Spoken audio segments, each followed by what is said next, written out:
ራስን መንከባከብ ስንል አካላዊ፣ አእምሯዊ እና ስሜታዊ ደህንነትን መንከባከብን ያካትታል። ራስን መንከባከብ በጣም አስፈላጊ ነው።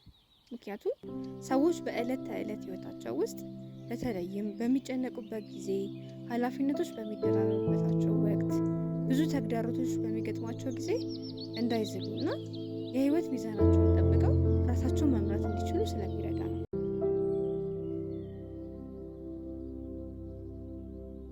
የአተነፋፈስ ዘዴዎችም ራስን ለመንከባከብ ከሚያስችሉን ዋና ዋና መንገዶች ውስጥ አንደኛው ነው።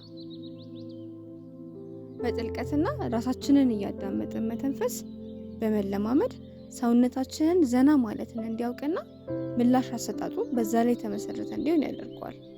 ይህም የልብ ምት፣ የደም ግፊትና የጡንቻ ውጥረትን እንዲቀንስ ያደርጋል።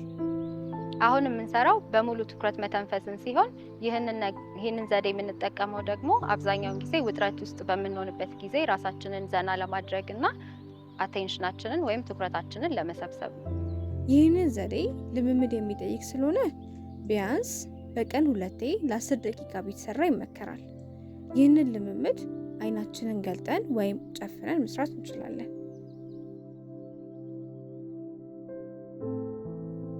እንጀምር።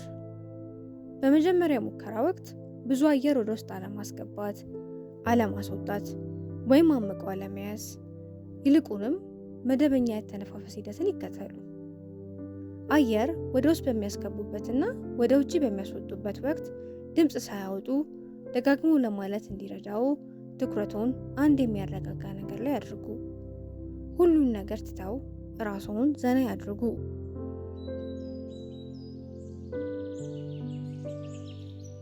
በሁለተኛው ሙከራ ደግሞ በመጀመሪያው ዙር እንዳረጉት መልክ አየር በደንብ በማስወጣትና በማስገባት ትኩረቱን ሰብስበው ለመተንፈስ ይሞክሩ።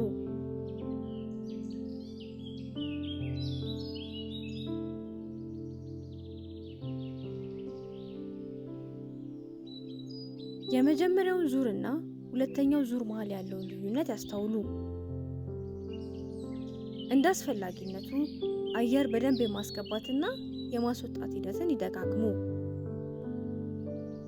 ልብ ይበሉ፣ በዚህ የልምምድ ወቅት ለጀማሪዎች የሚመከረው የጊዜ ገደብ ከ5 እስከ 10 ደቂቃ ሲሆን ምቾት እየሰጡት ሲሄድ ደግሞ ከ10 እስከ 20 ደቂቃ ልምምድ ሊያደርጉ ይችላሉ።